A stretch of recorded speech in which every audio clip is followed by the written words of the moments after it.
get the connecting rod straight in line, we have a straight in line shot, there is no power in the world that's going to start it. So we have to make sure that the eccentric, which is on the other side there, is off of that straight shot. And so we're looking for 90 or 0 or 180 degrees on that. Of course, Rennie's a wonderful, wonderful, wonderful operator here, and so he stopped it exactly at the right spot.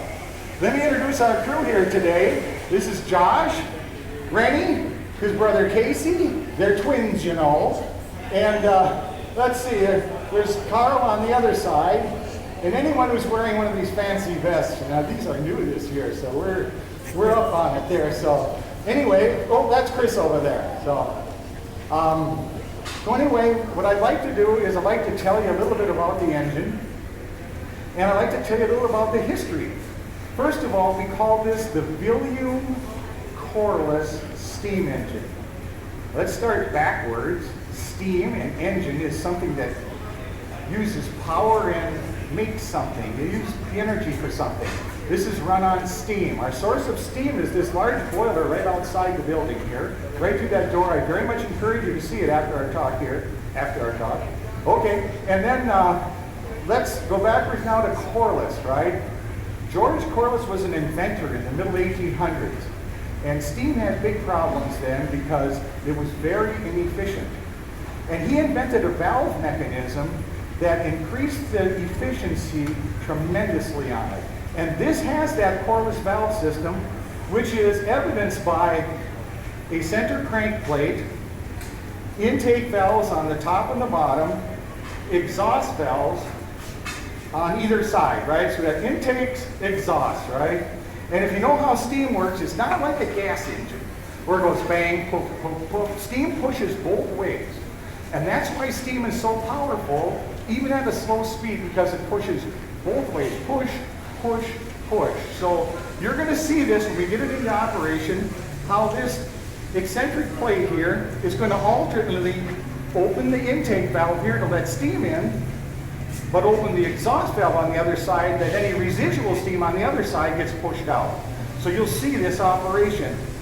Okay. Anyway, we just quickly go through there. Now we're back to Villaume, right?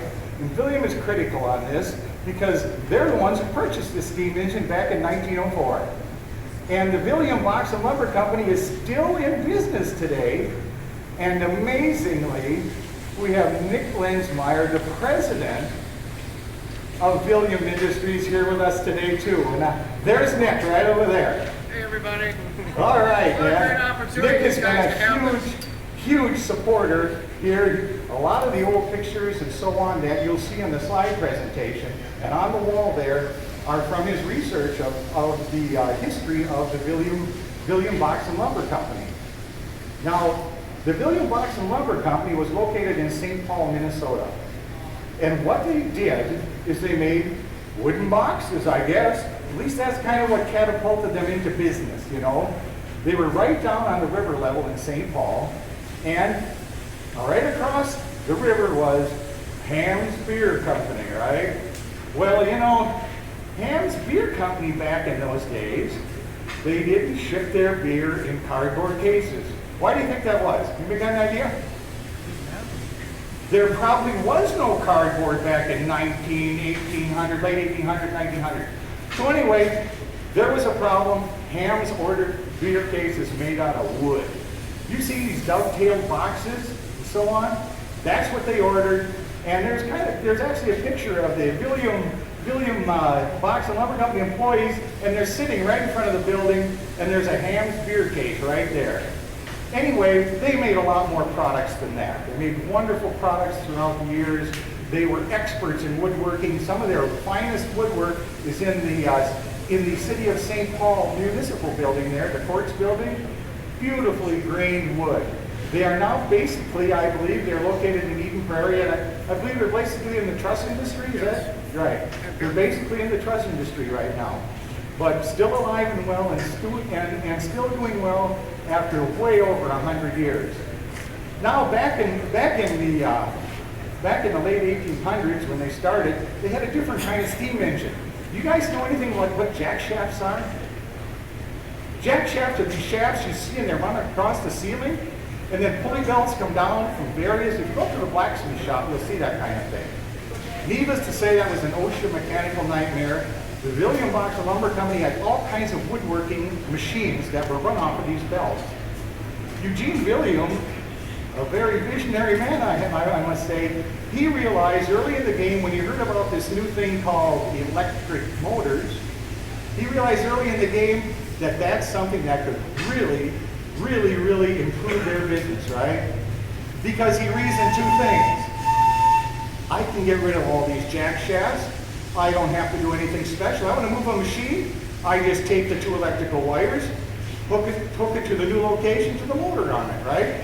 Very simple, very simple. There was one major problem.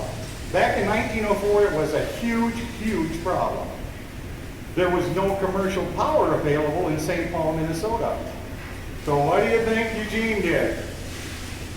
He went to the Twin City Ironworks Company and says, I need a power source. And this is the beauty you see here today. They purchased this in 1904. It's a 480 horsepower steam engine powering an Alice-Chalmers alternator. That output is up to 200 kilowatts.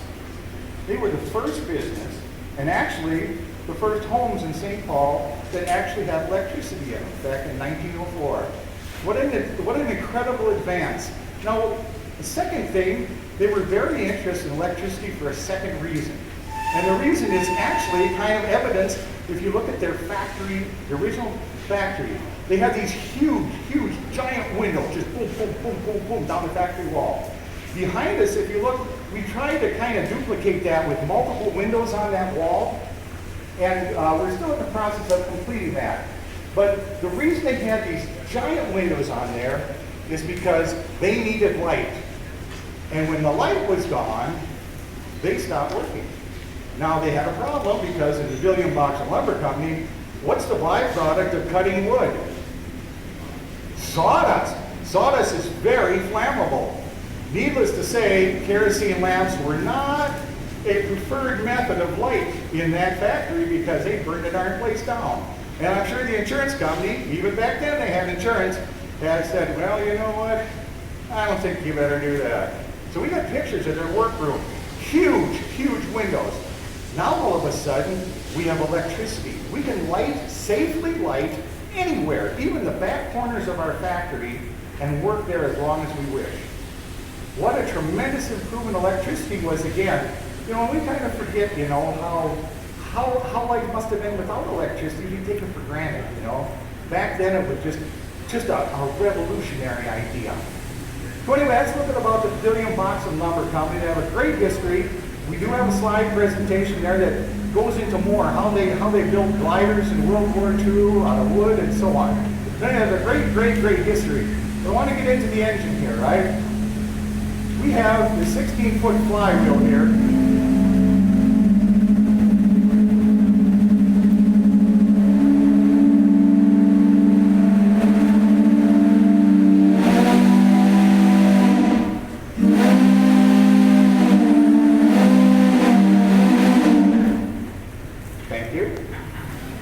Thank you for that little advertisement there for the boiler out there. Anyway, we have this 16-foot flywheel here, which is an immense, immense flywheel. The weight of the flywheel is 19,000 pounds. This is a one-cylinder steam engine that has a 48 or 4-foot stroke with a 2-foot in diameter, or 20-inch in diameter, piston in there.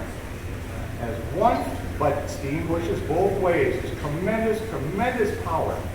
Now, the various things about the steam engine that kind of stand out, first of all, I want you to understand, this is probably the nicest steam engine you will ever see of this type.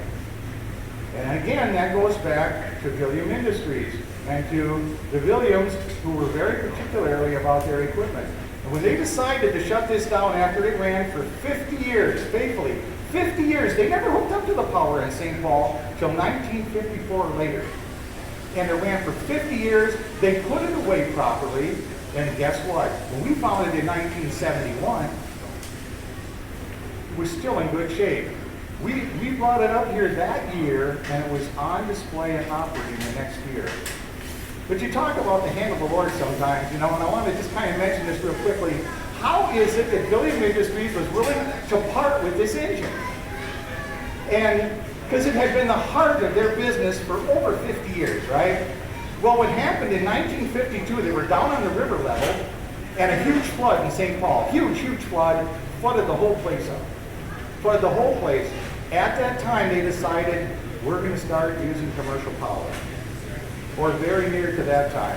And so it was time to put faithful steam engine to bed. And they did it, and they did it right because they thought maybe if that commercial power wasn't reliable, guess what? We can just put some steam in and let her go again. So they were still thinking, I would think that it's possible we might need it again. That wasn't too long after the war, you know, with all the shortages and so on. It was very forward thinking. Anyway, St. Paul decided, you know what, we're tired of these floods down here. We are going to redevelop this whole area, and everybody's got to go. Well, this was like in 1970. Everybody's got to go, including Villaume Box and Lumber Company. As it happens, two men from our show were going through the city of St. Paul doing what they call smokestack chasing. Well, if you want to find a steam engine, you need to find a boiler. And to find a boiler, you need to look for a smokestack, right? So they're down in this redevelopment area, and they see this smokestack, right? And lo and behold, Villaume has just about totally vacated their place, and they're in their new location, but the president is still there cleaning out the office. They came in there, and they go, you have a steam engine here by chance? And he says, well, yes, I do. And he says, as a matter of fact, would you guys like to have it?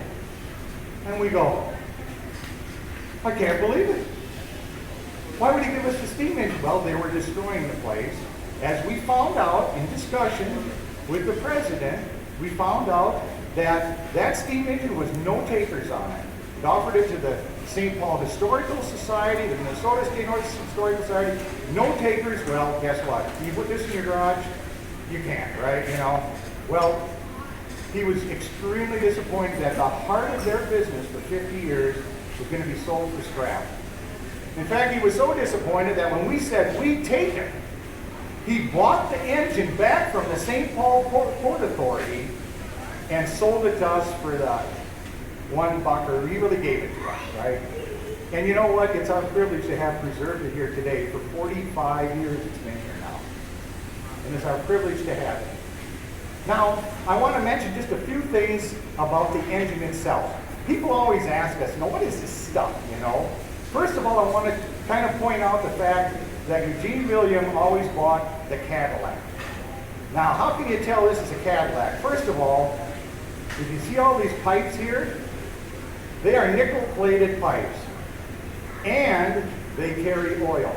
They carry oil to every single bearing on this engine. Now, the steam engineer, all he really had to do was make sure the oil was coming down from the center pot up there, and there's a sight glass on there. So he didn't have to walk around with an oil can, you know? He just came in, checked it. He'd walk around maybe once a day. You'll see little drippers on top of every one of these. It's like a little glass thing and a little knob, and you can control how many drops per minute. Well, all the bearings on here are Babbitt, just about. Babbitt needs continuous flow of oil or it'll get hot. And because of the low melting temperature, if the Babbitt gets hot, it melts, your bearing's shot. So they over-oiled the bearing. The oil drips out the end of the bearing, goes down through a catch basin, down into the floor in a settling basin. The engineer could then, because this was in a clean room, the engineer could then just go and pump the oil right back up there and use it over again. You know, this environmental protection we have today, old stuff, man. They did it way, way back then. As a matter of fact, even more so. The byproduct of cutting wood up is wood scrap. What a nice deal to reduce your garbage bill by just simply throwing the wood scrap in the boiler, making steam, running the engine, and making electricity. What a wonderful combination it was. Okay, back to the engine here now. That central oiling system, boy, I'm telling you, that is the cat's meow. You're not ever going to see a steam engine of this type. This is about the best it ever got of this type. You'll also look in here and you go, what's that thing up there? The one with the two balls there? Well, a lot of you guys probably know it's a governor. But what the governor does is it regulates the speed. They wanted to regulate the speed because they wanted to produce 60 cycle electricity. And so they wanted it very closely regulated, and that's the job of the governor. Now, you may think that, well, most steam engines, the more steam they put in, the faster it goes. They did it kind of interesting here. They admitted the same full pressure steam, but for just a longer or shorter portion of the cycle.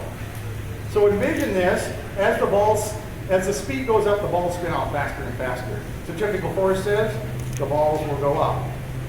As it reaches the governor point, lifts that big heavy cast iron weight there, it'll move these valve rods here so that the intake valves, now if it's going too fast, they want to reduce the amount of time that steam is admitted into the cylinder. If it's going too slow, if it falls down, they want to increase the amount of time. And if, we're not running on the governor, I'm sorry, because we're below the rated speed, but if this was running, you would see this arm going back and forth all the time, constantly adjusting the trip point to regulate the speed of the engine. That's the governor. Up here, this big tank up there is a water separator. We don't want water in our steam because if we get water in our cylinder, you might as well put bricks in there. That piston will come up and it'll go bang, and it'll knock the end right out. So we want to keep the water out. That separates the water. This is our main throttling valve right now. We use it for a throttling valve, but it was really just like an on-off valve. The engineer would come in the morning, he'd just whip that butter open and let her go. But he had to warm it up first. And that's what the guys are going to do here right now. While I've been talking, and I thank you for your patience, while I've been talking, the engine itself has cooled down. The steam that was in the engine turned to water. So we got water in the cylinder. Now Rennie is going to rock it back and forth, and you watch the piston is going to go back and forth inside the cylinder. You're going to manually do it. The exhaust valves are in the bottom of the cylinder. So that piston is just going to wash that water right out the exhaust. Then he's going to run it the other way, wash it out the other side, and get that water out of there. Once he's done that and he's satisfied, then he is just simply going to hook it up and let her go. And so, there is a automatic mechanism that he will engage here. Notice this lever is down. This bar is hooked to the cam on the crankshaft. And so that is going to control the timing then once he engages that. And once he engages that, it's just a matter of putting more steam to the engine. Now, we do run this engine maybe around 40 RPM. Normally, if you're 72 RPM would give us 60 cycle electricity. This flywheel here weighing 19,000 pounds is for a reason, because it acts kind of as an inertial storage. If a huge load, like let's say the Villaume shoved logs into saws or something, a huge load come on, the alternator can't respond instantly. And it's going to have a huge drag, but the inertia in here is going to keep it spinning at that more of a constant rate. Now, why is it so big? Well, figure it out. If the maximum speed this engine could ever run under any circumstances was 100 RPM, because of the way that it's built, it could not run any faster. There's too much mass to move, right? We need, for 60 cycle electricity, we need 3,600 RPM. Now that's a problem when you're only doing 100 here. So the first multiplication they use is they use a multiplication of pulley sizes, right?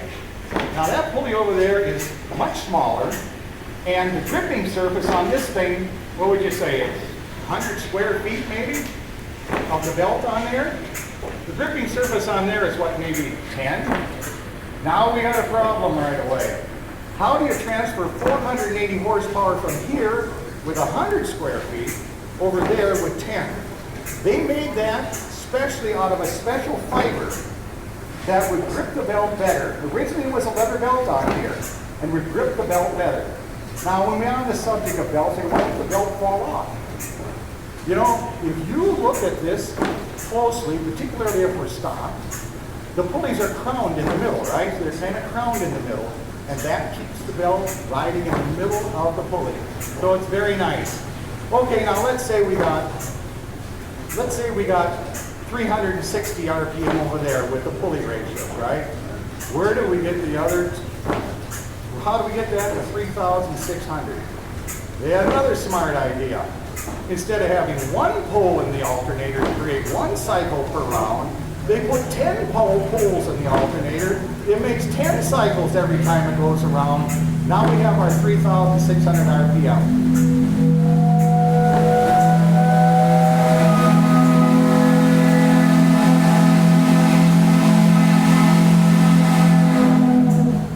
Now as we're coming up to speed, these lights that are out in the ceiling, come on, get it over with.